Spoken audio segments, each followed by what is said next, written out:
Baraba toko lafinaritra toko vavy manarika ity fandarina zany malaza ity.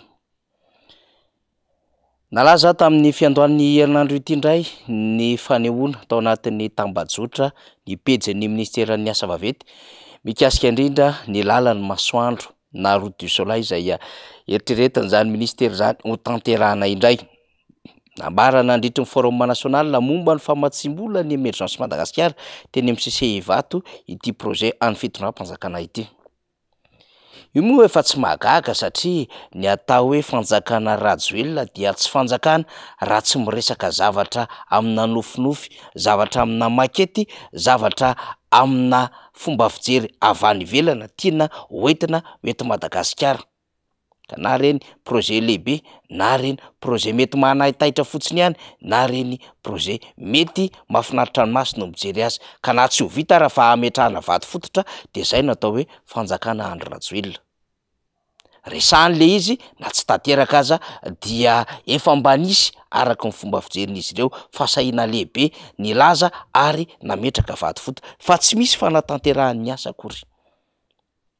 Raha mbola adevitra tamin'ny tapabolana lasa izay mikasika indrindra ty autoroute na lalambe migodana ity izay mihazo Antananarivo sy Toamasina ny amin'ny orinasa iandraikitra izany sy ny firenena mazao azy ny Egyptiana izay nahazo ny tsenan'asa hitrandraka hanao ny asa lalambe migodana sy ny hoe andoavam-bola izany sy ny amin'ny hoe ohatrinona ny tombam-bidiny hanatanterahana izany hakoatry ny amin'ny hoe efa mipetraka matipaika ave ireo drafitra ara-teknika mialohan'ny anaovana ilay fotodrafitra asa-dalana.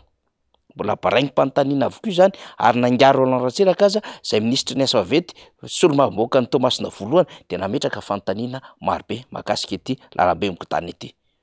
De betsaka ireo manam-pahaizana malagasy nilaza ny amin'ny hoe tsy mbola lahara-pahamehana izany satria marobe ireo zavatra mbola miandro ny fitondram-panjakana mialohan' izany autoroute izany ary tsy ho vita ao anatin'ny herintaona, roa taona, telo taona na efa taona na mety mihoatra aza izany raha ohatra ka mieritreritra ny fanjakana fa alohan'ny fiafaran'ny taona 2024 dia havita 20 kilometatra amin'izany ampahan-dalana lalambe migodana mirefy 900 kilometatra izany fitondram-panjakana.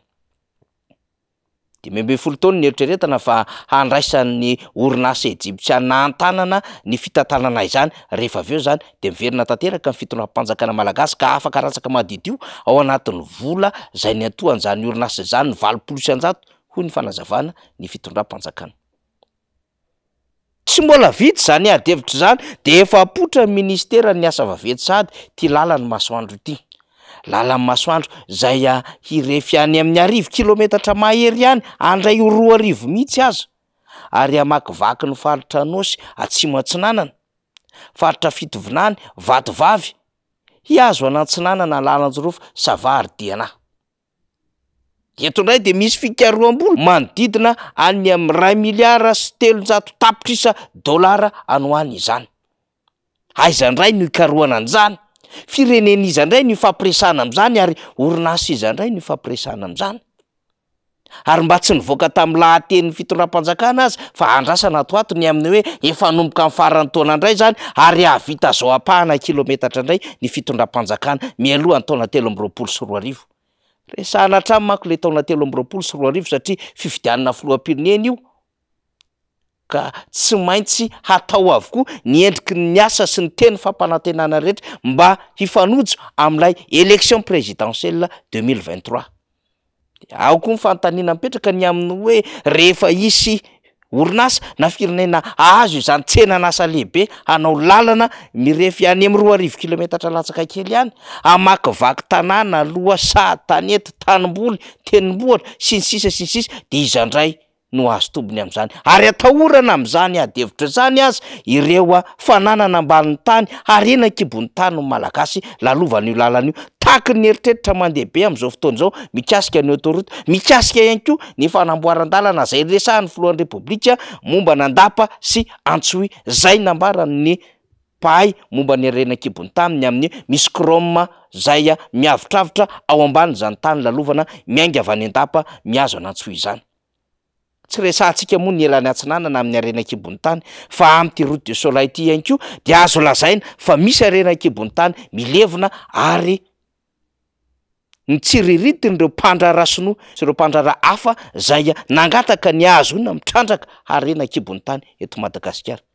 Ko tafiditra ao anatin'izany ve zany sa ao anatin'le fikasana manokana fotsiny ny hoe hanokatra lalana ifamezivezeny rehetra ka tsy hisy tsony ny tany lavitra andrina, hanokatra lalana ifamezivezeny rehetra mba ahafahana mamokatra ara-toekarena mazava isaky ny faritra. Fa raha izany manko ny tanjon'ny fitondram-panjakana de tsisy dikany tokony hanonganina ny fitondrana Ravalomanana satria lalana no fototra lehibe zay ny fatohan'ny fampandrosoana nataona Andriamatoa Marc Ravalomanana ny taona 2021 sy 2022 na nisorana azy teo amin'ny fitondrana. Avelantsika ny adefitra momba izay hoe fitondrana teo aloha sy ny lalana izay, fa ny amin'ity route du Soleil ity na lalana masoandro ity de apetraka ny adefitra ny amin'ny hoe raha mbola manahirana le 20 isan-jato apahambola ny fitondram-panjakana malagasy hamatsiana ilay autoroute. Raha mbola manahirana ny anaovana fikojakojana ny lalana marobe eto Madagasikara ankehitriny amin'ireo lalam-pirenena sy ireo lalana nanaovana fampanantenana zay mbola tsisy tokotany fa fametrahana ireo fiarakodia vaventy no natao sy fametrahana vato fototra dia mamato tena vaovao amin'ity lalana masoandro ity ny fitondram-panjakana. Aizanao ahitana vola be mikararana, vola vaizanao ahafahana mamatsy izany eto anatiny aza tsy mahavita manome vola ho an'ireo mpandrara zay seran-tany malagasy nanao fikojakojana ny lalana 13 taona zay ny fitondram-panjakana. Enotsika ao anatina segondra vitsy ny fanehoan-kevitra mifono alahelo zay nentin'ireo mpitatana orinasa madinika eto Madagasikara ny amin'ny tsy fahafalian'izy ireo ny tsy nahazona ny lela vola zay tokony hosotrahany tamin'ny fanamboaran-dalana teto Madagasikara. Roa taona zay de tsy haina de gaga zay hoe misy 546 milliards ny vola miferaty fa langa zany hoe tsisy vola zany ato. 33 milliards ny vola mifera sy paiereo mais pourquoi jusqu'à maintenant mbola misy any de ty tena atahorana. Misy premier paiement tamin'ny novembre 2021. Deuxième paiement octobre 2022.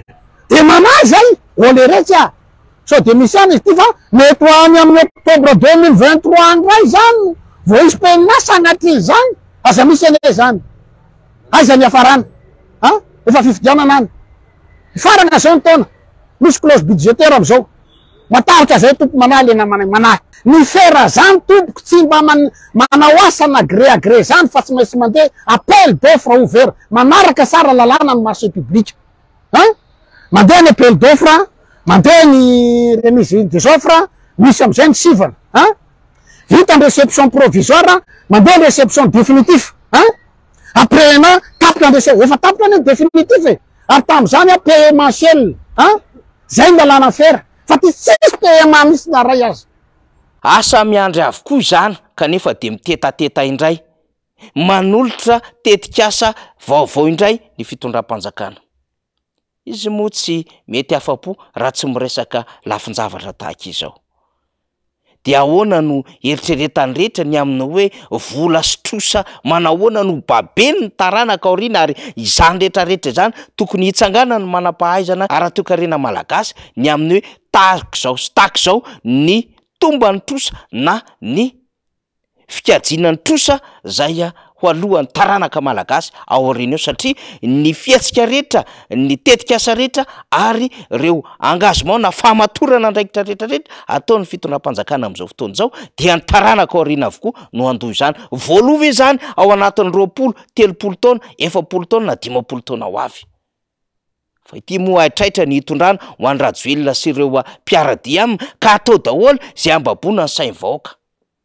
Ary mety ho diso fanantenana tamin'ny Andriamatoa Andry Rajoelina reto faritra zay lalovany reto dia ny lalana indray no entina anababoana sain'ny olona sy ny fon'ny olona sitriny ay aloha ho vato mba andriandry amin'ny fifidianana ho avy eo fa rehefa vita indray ny fifidianana adino hatrao ny lalan'ny masoandro. Mampanahirana ity raharaha ty ary rehefa tonga anatina hoe mpitondra manao fanahin-jaza araka ny nambarantsika tamin'ny herinandro de miseho avokoa zay zavatra rehetrarehetra tsy apozina izao amina fitantanana firenena. Ohatrany hoe mitatana association na mitatana épicerie no heveriny ny fitondram-panjakana mitatana ny firenena.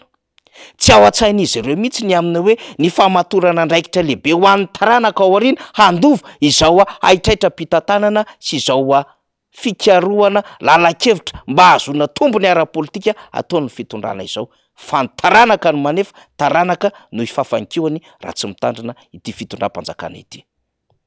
Atsipony teny eny am-pony malala, atsipony tady eny an-tandrokin'omby. Makasitraka tompolahy, makatelona tompom-bavy.